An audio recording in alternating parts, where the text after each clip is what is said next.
భయపెట్టో ప్రలోభాలు పెట్టో తీసుకోవడం జరిగింది. అయినప్పటికీ 38 మంది నిఠారుగా నిలబడ్డారు అని చెప్పడానికి గర్వపడతాను.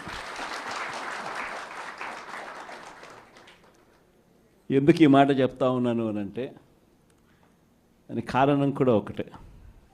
ఇన్ఫ్యాక్ట్ ఏ కార్పొరేషన్ చూసుకున్నా, ఏ మున్సిపాలిటీ చూసుకున్నా, రాష్ట్రంలో ఉన్న ఏ జెడ్పీటీసీ పరిధిలో ఉన్న ఏ మండలం తీసుకున్నా, అటు ఎంపీపీలైనా కానీ, అటు జెడ్పీటీసీలైనా కానీ, సర్పంచ్లైనా కూడా, ఏది తీసుకున్నా కూడా ఎన్నికలు అయిపోయిన తర్వాత 3 సంవత్సరాల తర్వాత లోకల్ బాడీ ఎన్నికలు జరిగితే అటువంటి ఎన్నికల్లో ఈ రకమైన రిజల్ట్స్తో రాష్ట్రమంతా క్లీన్ స్వీప్ చేసిన పరిస్థితి వైఎస్ఆర్సీపీ ప్రభుత్వం, మన ప్రభుత్వం.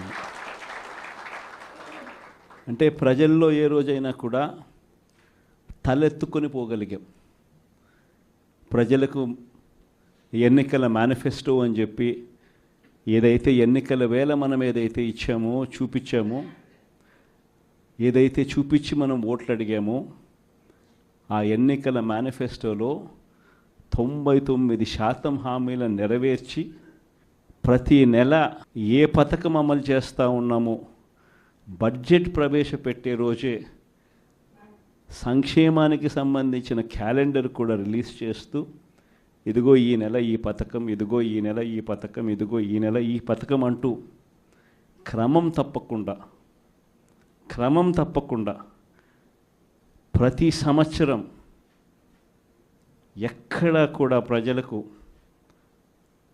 నష్టం జరగకుండా, ఇబ్బందులు పడకుండా, క్రమం తప్పకుండా ఇచ్చిన ప్రభుత్వం ఏదైనా ఉంది అని అంటే అది దేశ చరిత్రలో ఒక వైఎస్ఆర్సీపీ ప్రభుత్వం మాత్రమే అని చెప్తాను.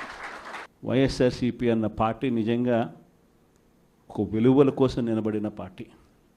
నా దగ్గర నుంచి మొదలెడితే ప్రతి కార్యకర్త కూడా, ప్రతి గ్రామ స్థాయిలో ఉన్న కార్యకర్త కూడా కాలర్ ఎగిరేసుకొని ఇది నా పార్టీ అని చెప్పి గర్వంగా చెప్పుకునే, వాళ్ళకి ఏదైతే మనం చెప్పామో అది చేసి చూపించిన తర్వాతనే మనం ఓట్లు అడిగి గెలిచాము. కాబట్టి ప్రజల దగ్గర ఏ రోజు మన విలువ తగ్గల. కానీ ఎన్నికలైన 9 నెలలు కూడా తిరక్క మునిపే ఈరోజు ఏ తెలుగుదేశం పార్టీ కార్యకర్త కూడా గడప గడప అంటూ ప్రజల ఇళ్లకు వెళ్ళే పరిస్థితి ఏ ఒక్కరికి కూడా లేదు, ఎమ్మెల్యే దగ్గర నుంచి కార్యకర్త దాకా.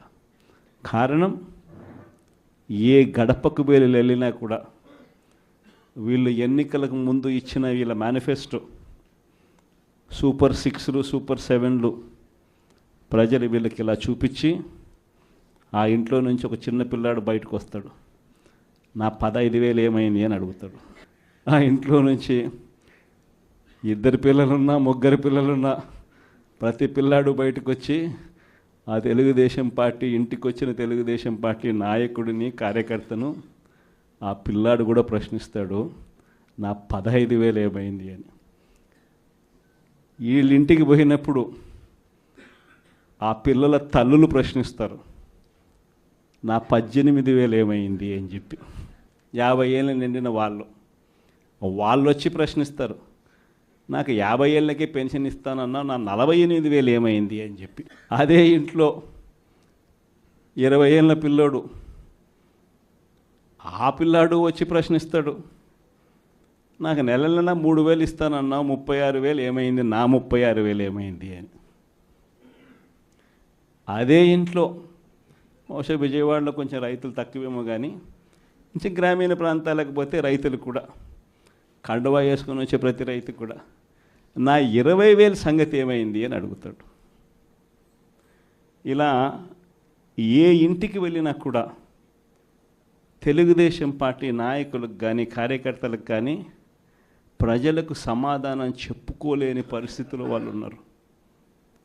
ఎన్నికలప్పుడు ఏదైతే మాట చెప్పాడో ఆ రోజేమో మేము చెయ్యకపోతే మా కాలర్ పట్టుకోండి అని అన్నాడు. మరి ఈరోజు ప్రజలు కాలర్ పట్టుకుంటారేమో అని చెప్పి భయపడి రెడ్ బుక్ రాజ్యాంగం నడుపుతూ ఉన్నారు. ఈరోజు ఏమంటా ఉన్నారు? ఎన్నికలు అయిపోయిన 9 నెలల తర్వాత ఈరోజు ఏమంటా ఉన్నారు? సంపద సృష్టించడం ఎట్టనో నా చెవిలో చెప్తే నేను తెలుసుకుంటాను అంటున్నాను. ఇది వాస్తవాలు. ఇదే మాటలు ఎన్నికలకు ముందు నేను చెప్పా. చంద్రబాబు నాయుడు నమ్మడం అంటే చంద్రముఖిని నిద్ర లేపడమే అని. ఇదే మాటలు నేను ఎన్నికలప్పుడు చెప్పిన. చంద్రబాబు నాయుడు నమ్మడం అంటే పులి నోట్లో తలబెట్టడమే అని చెప్పి ఇదే మాటలే నేను చెప్పా. మేనిఫెస్టో ప్రజెంటేషన్ చేసేటప్పుడు ఇక్కడ ఇలా నిల్చుని ఇలా మేనిఫెస్టోని ఇలా చూపించా. మన మేనిఫెస్టోని ఇలా చూపిస్తూ వాళ్ళు చెప్పిన మేనిఫెస్టో హామీలను కూడా ఇలానే చూపిస్తూ చెప్పా. ఇది సాధ్యమయ్యేటివి కాదయ్యా చంద్రబాబు నాయుడు చెప్పేటివి. రాష్ట్రానికి సంబంధించిన బడ్జెట్ ఇది, మనం చేస్తూ ఉన్న బటన్లు నొక్కే కార్యక్రమం ఇది, దీనికే ఇంత డబ్బు ఖర్చు అవుతుంది. మరి చంద్రబాబు నాయుడు ఏమో 1,72,000 కోట్లు సంవత్సరానికి అయ్యే ప్రతిపాదనలు ఆయన చెప్తా ఉన్నాడు. సూపర్ 6లు మోసము, సూపర్ 7లు మోసము అని చెప్పి చెబుతూ మనమేం చేయగలుగుతాము అన్నది కూడా ప్రజలకు అర్థమయ్యేట్టుగా కూడా మేనిఫెస్టో సందర్భంగా కూడా చెప్పడం జరిగింది.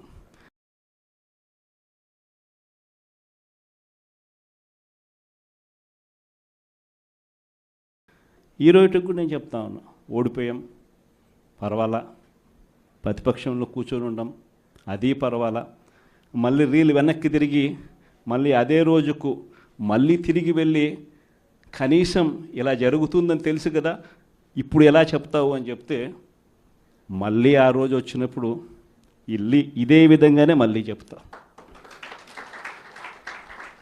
ఎందుకనంటే రాజకీయాలలో విలువలు, విశ్వసనీయత అన్న పదానికి అర్థం అదే. ఎన్నికలు ఎప్పుడొచ్చినా కూడా అదే విలువలు, అదే విశ్వసనీయత అన్న ఒకే ఒక్క పదం మీద మళ్ళీ వైఎస్ఆర్సీపీ మళ్ళీ అఖండ మెజారిటీతో మళ్ళీ గవర్నమెంట్.